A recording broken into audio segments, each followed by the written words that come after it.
गणपतये नमः। ॐ ऐं सरस्वत्यै नमः। धृतराष्ट्र और विदुर का संवाद चल रहा है।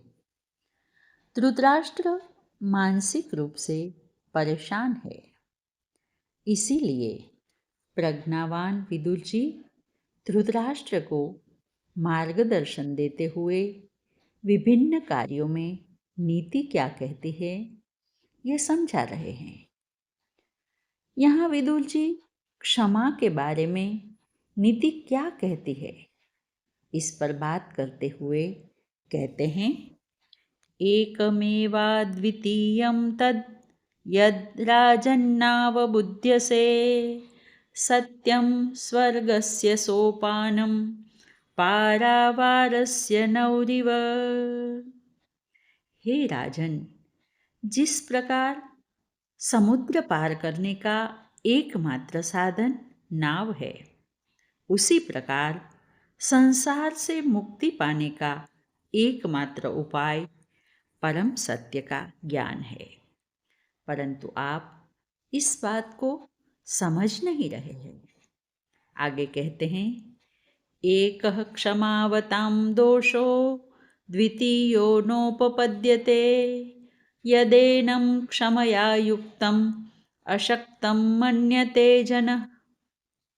क्षमाशील होने में एक ही दोष है कि लोग क्षमाशीलता को कमजोरी समझ लेते हैं। फिर आगे कहते हैं, सो अस्य दोषो न मंतव्य क्षमा ही परमं बलम क्षमा गुणो ह्यशक्तानां शक्तानां भूषणं क्षमा। क्षमा को कमजोरी मानना उचित नहीं है। क्षमा तो अपने आप में बहुत बड़ा बल है। क्षमा निर्बलों का गुण है और बलवानों का आभूषण है। आगे कहते हैं, क्षमा वशीकृति लोके क्षमया किं न साध्यते शान्तिखङ्गः करे यस्य किं करिष्यति दुर्जन। क्षमा संसार में वशीकरण है। ऐसा कौन सा कार्य है जो क्षमा से सिद्ध नहीं होता। जिसके हाथ में शांति रूपी या क्षमा रूपी तलवार है, दुष्ट उसका कुछ नहीं बिगाड़ सकता। फिर आगे कहते हैं, अतृणे पतितो वह्नि स्वयमेवोपशाम्यति अक्षमावान् परं दोषेर आत्मानं चैव योजयेत्। तृण रहित स्थान में यदि आग गिर भी जाए तो अपने आप बुझ जाती है। क्षमा के गुण से ही हीन मनुष्य स्वयं भी दोष का भाग बनता है और दूसरों को भी बना लेता है।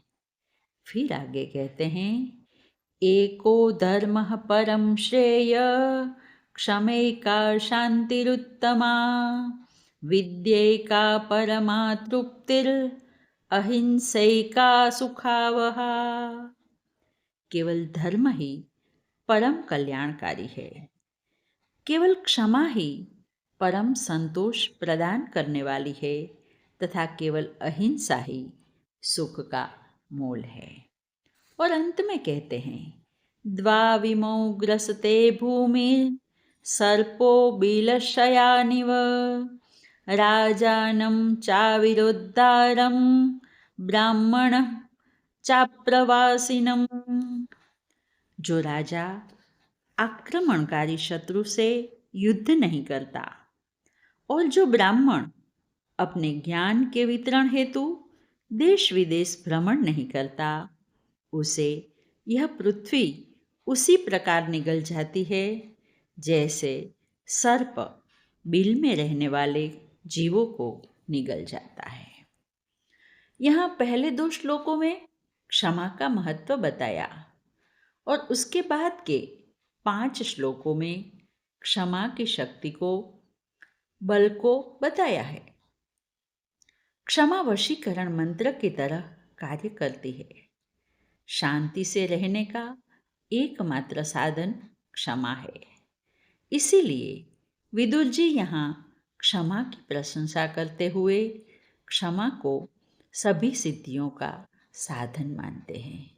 आज बस इतना ही। हरि ओम।